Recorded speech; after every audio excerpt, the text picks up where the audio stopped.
Hello everyone, welcome to ixamBee. दोस्तों, आज हमारे पास एक और नाबार्ड ग्रेड ए जनरल की सक्सेस स्टोरी है जिसमें हमारे साथ है अभिषेक। अभिषेक ने ये अपना एग्जाम फर्स्ट अटेम्प्ट में क्लियर किया, जो एक बहुत अच्छी चीज है। So first of all Abhishek, many congratulations from ixamBee team and ixamBee family and thank you मेरी सर। साइड से भी। So thank you very much. कैसा फील कर रहे हैं अभी? थोड़ा सा रिलीव्ड, मतलब थोड़ा टाइम से कुछ हो नहीं रहा था, तो I think this is a relief for me. I think वो फील ऑफ सेटिस्फेक्शन जिसे कहते हैं वो है एग्जाम देने हाँ। के बाद? हाँ, आई थिंक पॉजिटिव रिजल्ट आने के बाद तो ऑब्वियसली थोड़ा सेटिस्फाइड फील होता है। क्या आप अपने बारे में बताएं, हमें स्टूडेंट्स को बताएं, स्टूडेंट की सब आपके बारे में समझ सके कि आपकी पूरी जर्नी, मतलब वो एजुकेशनल क्वालिफिकेशन से लेके अभी तक। सर एक्चुअली मैंने ग्रेजुएशन अपना मैकेनिकल इंजीनियरिंग में किया है from hmm. College college Shankaracharya engineering college Bhilai में, छत्तीसगढ़, मेरे नेटिव प्लेस में। उसके बाद आफ्टर ग्रेजुएशन मैंने यूपीएससी के प्रिपरेशन के लिए 2 साल दिया। और उस 2 साल के बाद जब मेरा मेंस प्रीलिम्स मेंस का साइकिल चल रहा था, उसी बीच में मैंने नाबार्ड दिया है लास्ट ईयर। तो उसके बाद फिर ये नाबार्ड की जर्नी शुरू हुई। अच्छा, फिर तो ये आपका फर्स्ट अटेम्प्ट ही था नाबार्ड में? जी sir, this was my first attempt. और इससे पहले ऐसा कोई रेगुलेटरी बॉडी वाला एग्जामिनेशन आपने दिया? यस सर, मैंने आरबीआई का दिया था, जिसमें मेरा कट ऑफ प्रीलिम्स का रह गया था, तो स्मॉल हम्म। मार्जिन। और उसके बाद नाबार्ड का एग्जाम दिया था। अच्छा, आपने यूपीएससी में कितना अभी किया, कितने अटेम्प्ट्स आपके वहां पे हैं यूपीएससी में? तो यूपीएससी में मैंने अभी 3 अटेम्प्ट्स दिए हैं। तीन हम्म। अटेम्प्ट्स में मैंने 2 मेंस दिए हैं। फॉरेस्ट सर्विसेज का भी मेंस दिया है। अच्छा। और वही तो अभी जस्ट मेरा मेंस और नाबार्ड का मेंस और यूपीएससी का मेंस साथ में ही चल रहा था। और हाँ। उसके मेंस के बाद इसका इंटरव्यू आया, तो आई थिंक वो थोड़ा अलाइन हो गया। चलिए, एक जगह तो आपको अच्छा पॉजिटिव रिजल्ट मिला। जी। मोटिवेशन और वो जो मॉरल बूस्ट करने के लिए डोज होती है वो काफी है। डेफिनेटली सर, आफ्टर इतने टाइम अच्छा, के तो बाद जब। जब आरबीआई का आपने दिया, प्रीलिम्स क्लियर नहीं हुआ, तो तब लगा कि नहीं ये रेगुलेटरी बॉडी साइड नहीं जाते, यूपीएससी में ही रहते हैं? एक्चुअली सर वो थोड़ा ऐसा था कि आरबीआई के टाइम पे जब थोड़ा मार्जिन रह गया था, तो थोड़ा एक सेंस ये भी हुआ कि शायद ये कर सकते। हाँ, ये भी है। जी। तो तो और ये तो नहीं लगा कहीं कि यूपीएससी कहीं डाइल्यूट ना हो जाए, उसकी प्रिपरेशन डाइल्यूट ना हो जाए? ये सर, ये डर तो रहता था कि क्योंकि थोड़ा सा ओरिएंटेशन अलग है एग्जाम्स का, दोनों ही। हम्म। तो उस वजह से हाँ, डर ये हमेशा रहता था कि कहीं वो प्रिपरेशन छूट ना जाए, मोमेंटम छूट ना जाए इन एग्जाम्स के हम्म। प्रिपरेशन के लिए। बट नाबार्ड का, I think RBI is still थोड़ा different, but hmm. NABARD more being focused on economic and social issues, तो ज़्यादा अलाइंड है हाँ, यूपीएससी ये से। तो है। जी। अच्छा, तो जब इसका रिजल्ट आया अभी एक दो दिन पहले, तो आपने सबसे पहले किसको बताया? सर मैं यहाँ पे शेयर्ड फ्लैट में हूँ। पिछले अच्छा। 2 साल से मेरे दोस्त हैं, कॉलेज फ्रेंड्स हैं, स्कूल फ्रेंड्स हैं, जो मेरे साथ प्रिपेयर कर रहे हैं। तो ऑब्वियसली मेल देखने के बाद मैंने उन्हीं को सबसे पहले बताया। फिर उन्होंने तो कैसे उनका क्या रिएक्शन था? जैसे स्कूल कॉलेज में होता है ना, तो पिटाई शुरू हो जाती है। और वो वही सर, पहला रेस्पॉन्स तो वही होती है कि ट्रीट चाहिए अब तो। हाँ। और दूसरा ये था कि सर वही साई ऑफ रिलीफ होता है सभी के लिए कि हम पॉजिटिव आउटकम अगर किसी के लिए आ रहा है तो सभी को ही अच्छा लगता कितने टाइम से आप यहाँ पे रह रहे हैं दिल्ली में? है। सर मुझे हो गया है ऑलमोस्ट, आई थिंक 3 इयर्स हो जाएंगे अभी। और पेरेंट्स आपके? मेरे पेरेंट्स छत्तीसगढ़ में ही हैं। अ, अच्छा, उन्हें कब बताया फिर आपने? उनको एक्चुअली एक दिन बाद बताया मैंने रिजल्ट का, कि ऐसा क्यों? थोड़ा सिंक इन होने में टाइम लगा, थोड़ा खुद को प्रोसेस करने में टाइम लगा कि क्योंकि ये यूपीएससी प्रेप अभी प्रीलिम्स भी है कुछ दिनों में। तो हाँ। रिजल्ट तो खैर आप दे देते हो एग्जाम पर, रिजल्ट का क्या होगा पता नहीं होता है। तो आप वो एक्सपेक्टेशन थोड़ा मैनेज करने की कोशिश करते हो कि होगा नहीं होगा, हु नोज। तो वो थोड़ा एक टाइम के लिए सिंक होने में टाइम लगा उसे, और थोड़ा प्रोसेस करने के लिए खुद को भी कि अभी ट्रेजेक्टरी कैसी होगी, तो तो उसमें उनका क्या रिस्पॉन्स था? उनके लिए भी सबके लिए ही रिलीफ था सर एक्चुअली, अगर ऐसे देखा जाए तो क्योंकि तो उन्होंने कहा नहीं कि अब हो गया बेटा, अब छोड़ो कोई नहीं, यूपीएससी यही कर लो इस टाइप से, या फिर क्या उन्होंने कहा कि यूपीएससी ही करो? सर ऐसा तो उनके तरफ से रिस्पांस नहीं था। उनका कहना ये था कि हाँ ठीक है, अब डॉक्यूमेंट वेरिफिकेशन वगैरह कराओ, ज्वाइन करो। हाँ, और क्योंकि यूपीएससी। पेरेंट्स के लिए ज्यादा होता है, मैंने देखा ना, कोई भी एक सिलेक्शन हो जाए, पेरेंट्स कहते हैं चलो बेटा पहले सिक्योरिटी तो हो गई है तो ये कर लो। जी जी जी। तो अच्छा। समवट वैसा ही रिस्पांस था सर, जैसा एक्सपेक्टेड होता है पेरेंट्स का। तो अच्छा, यूपीएससी का ना क्या मोटिवेशन है ऐसा, कि जैसे आपने कहा कि ये 2 बार नहीं हुआ, तो फिर से आपने मोटिवेट किया है खुद को यूपीएससी के लिए भी और बाकी एग्जाम्स के लिए भी? मतलब जी एक बार मेंस के बाद ना होना, ऐसा हम कल भी डिस्कस कर रहे थे रवि मेश्राम सर से। तो आप कैसे मोटिवेटेड रहते हैं या बनाते हैं अपना motivation?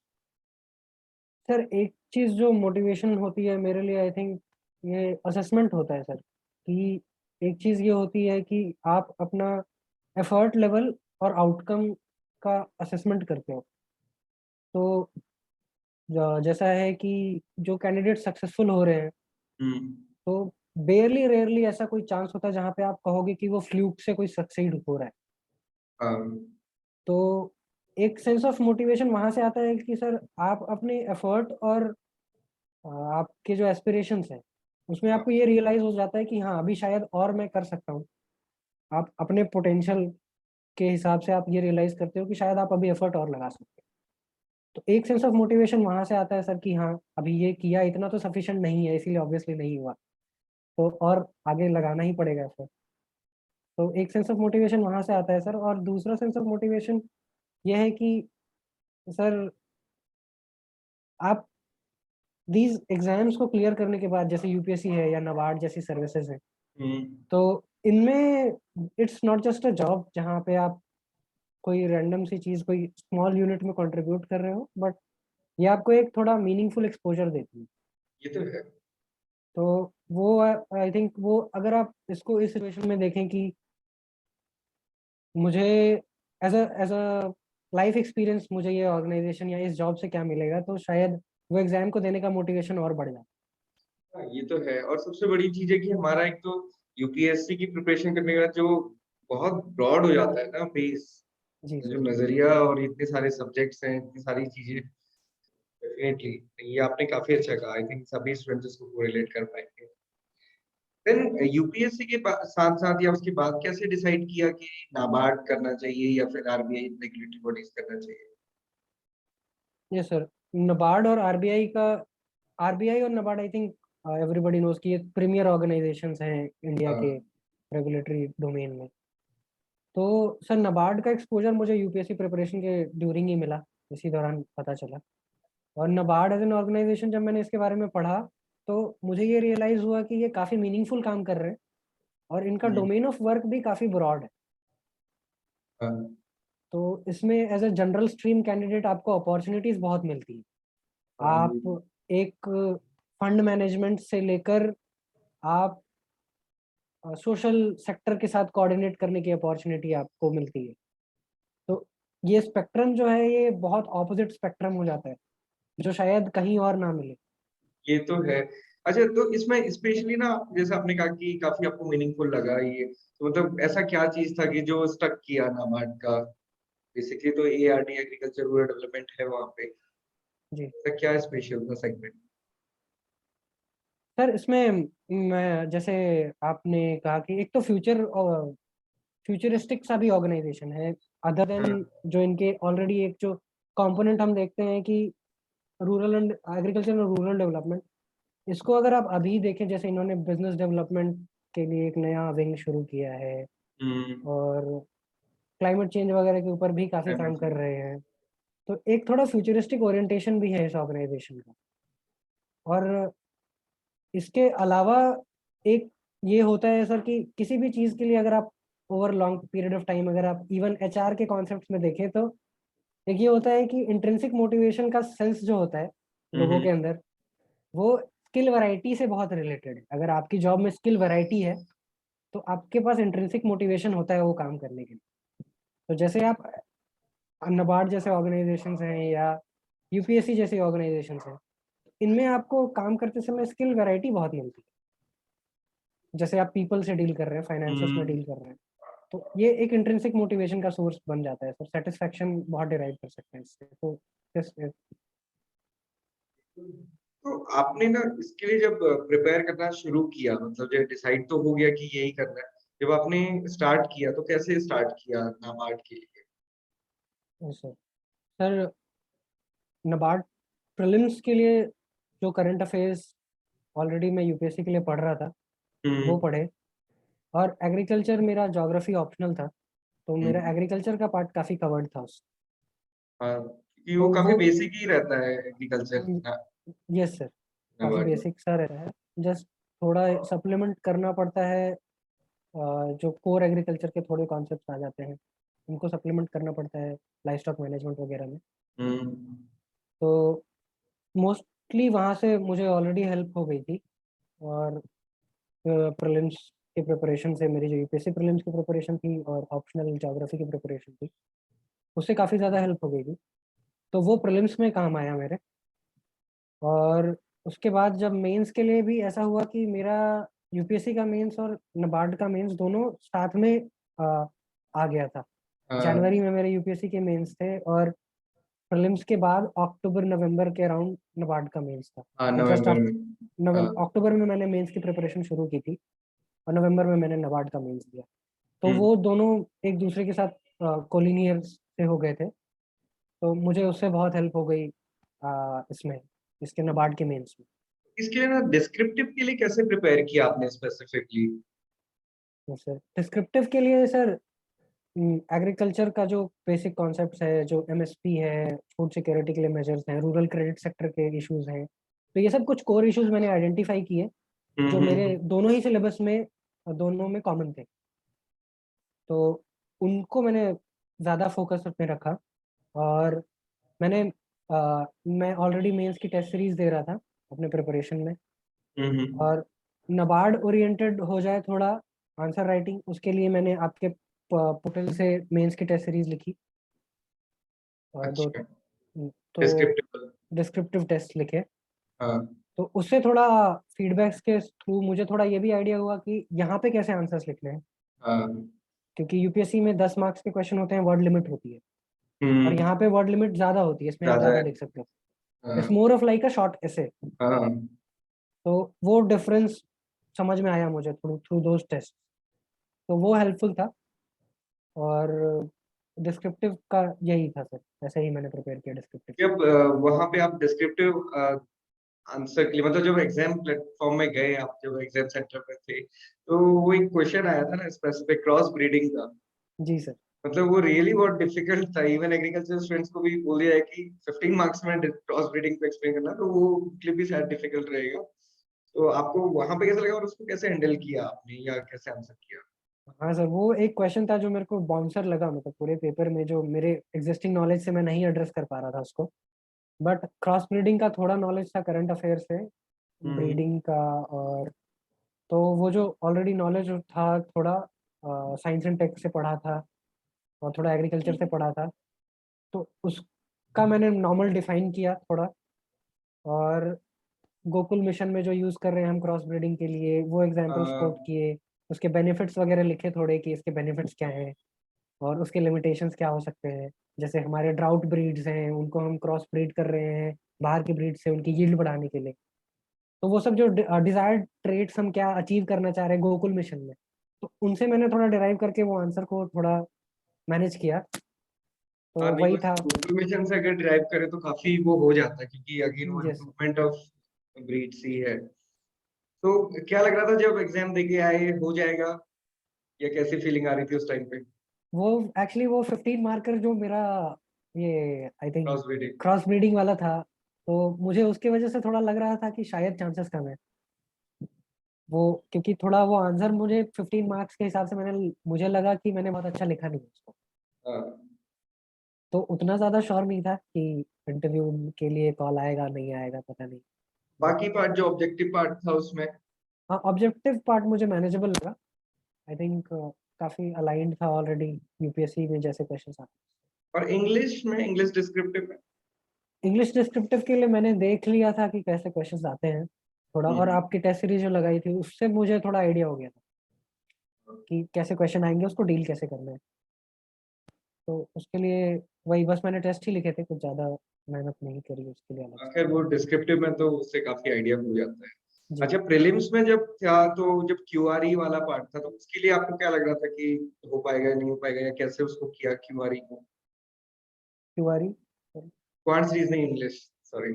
सॉरी सॉरी सर, वो एक्चुअली कॉन्ट रीजनिंग इंग्लिश, वो हमारे इसमें प्रीलिम्स ठीक के लिए भी हम प्रिपेयर करते हैं सीसैट के लिए, तो वो है। उसमें थोड़ा रहता है प्रिपेयर, तो वो मैनेजेबल सा था। क्या उसके अलावा फिर उतना लगा नहीं? नहीं सर, उसके अलावा तो ज़्यादा एफर्ट लगने की जरूरत काफी सही रहा, मतलब इवन आप यूपीएससी की प्रिपरेशन कर रहे हैं और वो बिल्कुल इसके साथ साथ थी, पैरेलल ही थी बिल्कुल, तो नहीं। Yes sir. से आपको दोनों में ही फायदा हुआ है, ये काफी अच्छी चीज है। अच्छा, और फिर देन उसके बाद जब मेंस का रिजल्ट आया, फिर इंटरव्यू के लिए आपने कैसे प्रिपेयर करना स्टार्ट किया? सर इंटरव्यू के लिए एक्चुअली मुझे बिल्कुल भी आइडिया नहीं था कि इंटरव्यू नबार्ड में कैसे कंडक्ट होता है, और सिंस ये हम्म। एग्रीकल्चर और रूरल डेवलपमेंट पे फोकस्ड है, तो मुझे ये भी थोड़ा आइडिया हो गया कि यूपीएससी इंटरव्यूज के जैसा तो नहीं होगा, हम्म। क्योंकि वो एक डोमेन स्पेसिफिक हो जाता है। हाँ। तो इसलिए मैंने आई एग्जाम बी पे रीच आउट किया नेहा मैम को, हम्म। और उन्होंने मुझे फिर कनेक्ट किया आपके फैकल्टी मेंबर्स से कि इसके लिए हम्म। प्रिपरेशन कैसे करनी है। और फिर मैंने मॉक इंटरव्यू भी लिया है आपके यहाँ से, एक सेशन। तो पहले मैंने मॉक इंटरव्यू के पहले मैंने आपकी फैकल्टी मेंबर्स से थोड़ी कॉन्वर्सेशंस की, थोड़ा आइडिया लिया कि कैसे अप्रोच कर सकते हैं इसको, क्या पढ़ना चाहिए।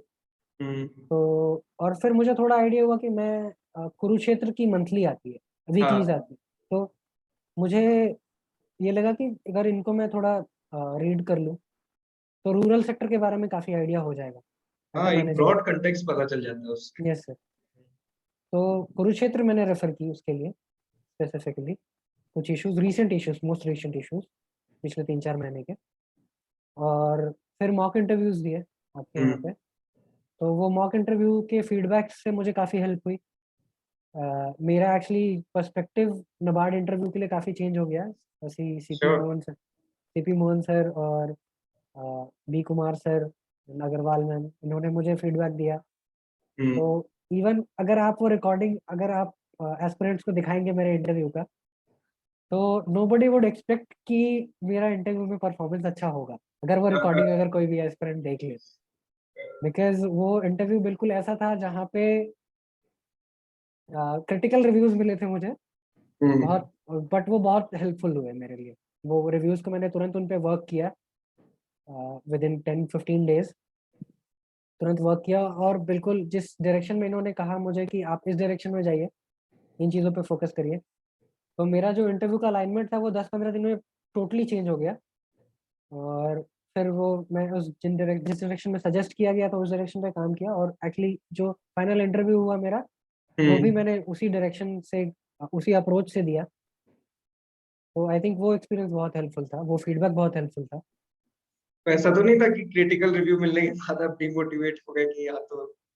हाँ नहीं, थोड़ी देर के लिए लगा कि शायद यार ये मैं बहुत ऑफ द मार्क हूँ, अ, बट थोड़ा बैक किया खुद को कि नहीं, मतलब मैनेजेबल है। I mean, uh, I think Agarwal ma'am ने एक चीज बोली मुझे कि at the end of the interview कि आई रियली बिलीव कि तुम में बहुत पोटेंशियल है to do much better than the interview that you have done here. Hmm. तो वो, and she took time, 1.5 minute more time after the interview, after all the panelist were gone.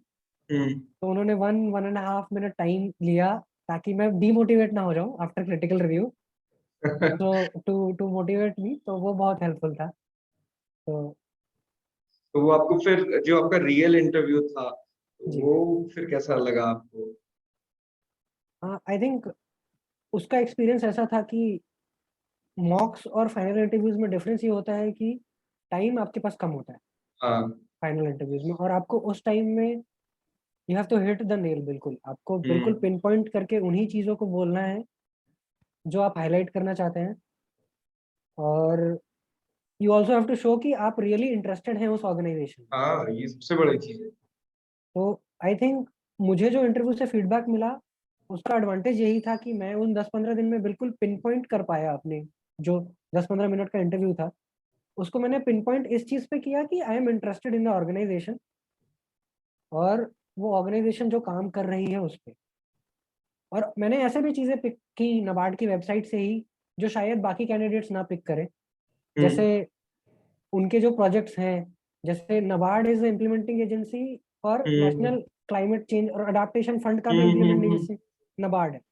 Now this gives a very futuristic orientation to the organization because आप rural development पे काम कर रहे हैं, you don't want rural India to be rural for all the time. तो even the rural India has to graduate, NABARD को भी graduate करना होगा आगे। It can not be N organisation जो सेल्फ एग्जिस्टेंस के लिए ही अपने वेस्टेड इंटरेस्ट प्रमोट करे। तो ये चीज मैंने पिक की उनके वेबसाइट से ही। फिर वहां पे मैंने प्रोजेक्ट्स देखे कि ये लोग अडाप्टेशन के लिए क्या प्रोजेक्ट्स कर रहे हैं, क्लाइमेट चेंज के लिए क्या प्रोजेक्ट्स कर रहे हैं। तो और मैंने प्रेफर किया कि मैं अपना इंटरव्यू उन्हीं पॉइंट्स के अराउंड रखूं, जैसे आपको इंट्रोडक्शन का मौका मिलता है।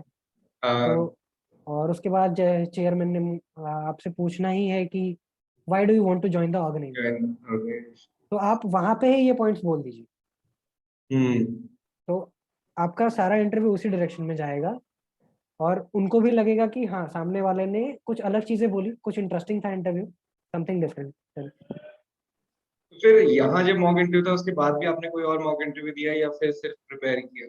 नहीं सर, मैंने यही सिर्फ दिया है और कहीं मॉक इंटरव्यू नहीं दिया। ये तो काफी मतलब अच्छा रहा। Definitely will convey this to CP Mohan sir and B Kumar sir and Prachi ma'am also. Yes sir. So अभी आप क्या देखते हैं फ्यूचर में? अभी ये तो सिलेक्शन हो गया फाइनली, देन अब क्या सोचते हैं आगे क्या करना है? सर अभी तो यही नबार्ड के डॉक्यूमेंट वेरिफिकेशन मेडिकल्स हैं राइट नाउ, वहाँ सोचा है। और आगे के लिए ऑब्वियसली सर डेफिनेटली एक बड़ा अच्छा ऑर्गेनाइजेशन है जहाँ पे बहुत ब्रॉड अपॉर्चुनिटीज मिलती हैं। तो अभी जितना ज़्यादा इस बारे में समझ पाऊँ ऑर्गेनाइजेशन में क्या काम है और कैसे अपने रोल को आप मीनिंगफुल बना सकते हैं, जितना ज़्यादा आप खुद के लिए एक्सट्रैक्ट कर सकते हैं वैल्यू और ऑर्गेनाइजेशन को कंट्रीब्यूट कर सकते हैं, तो उस चीज़ के बारे में ही सोच रहा हूँ अभी तक। और ज़्यादा बहुत ज़्यादा बढ़िया है। तो जब हम ज्वाइन भी करते हैं फिर काफी सारी चीजें और पता चलती हैं। एग्जैक्टली। अच्छा, स्टूडेंट्स को क्या कहना चाहेंगे जो अभी प्रिपेयर कर रहे हैं नेक्स्ट ईयर साल के लिए, जो प्रिपेयर कर रहे हैं, वो क्या जी, कहना चाहेंगे? आई थिंक उनके लिए सर मैं यही कहना चाहूँगा कि दो तरह के स्टूडेंट्स होंगे, जो पहले फ्रेशर्स होंगे और जो पहले से कर रहे हैं। तो जो हाँ। पहले से कर रहे हैं उनके पास ऑलरेडी काफ़ी इंफॉर्मेशन होती है, they already know the exam, कैसा एग्जाम था, क्या लिमिटेशंस थी लास्ट में। तो उनके लिए I think more important is कि आप अपनी स्ट्रैटेजी को पिन पॉइंटेड करिए स्पेसिफिक प्रीलिम्स के लिए, मेंस के लिए, इंटरव्यू के लिए। और वो पिन पॉइंट करने के बाद आपको एक एक्शन स्ट्रैटेजी आपको खुद ब खुद मिल जाती है। तो वो एक्शन स्ट्रैटेजी पे आप फिर जब काम करने लगोगे तो ज़्यादा आप एक्यूरेसी बढ़ती है, आप गोल ओरिएंटेड हो जाते हैं। तो वो चीज़ें हेल्प करती हैं। और जो फ्रेशर्स हैं उनके लिए आई थिंक, क्योंकि मेरा भी पहला ही अटेम्प्ट था हाँ। और मुझे काफ़ी हेल्प मिल गई यूपीएससी प्रिपरेशन से। इन केस अगर आप यूपीएससी प्रिपरेशन नहीं कर रहे हैं तो नबार्ड के एग्जाम का कवरेज काफ़ी ब्रॉड है, मतलब ऐसा नहीं है कि तो 8 सब्जेक्ट हैं यहाँ पे प्रीलिम्स में ही। एग्जैक्टली तो वो ब्रॉड कवरेज के लिए मुझे ऐसा लगता है कि फ्रॉम माय पर्सपेक्टिव ओनली कि guidance from somebody, mentorship from some senior people और जो ऑलरेडी अंडरस्टैंड करते हैं इस डोमेन को, वो बहुत हेल्पफुल होता है। ये आपको कॉन्टिन्यूसली अगर एक मेंटरशिप मिलती है सब्जेक्ट्स को अप्रोच करने की, कहाँ सोर्सेज आपको पढ़ने हैं। जैसे इंटरव्यू के लिए अगर मुझे थोड़ा फीडबैक आपके फैकल्टी से नहीं मिलता तो शायद मैं कुरुक्षेत्र वगैरह के बारे में नहीं सोचता। हाँ।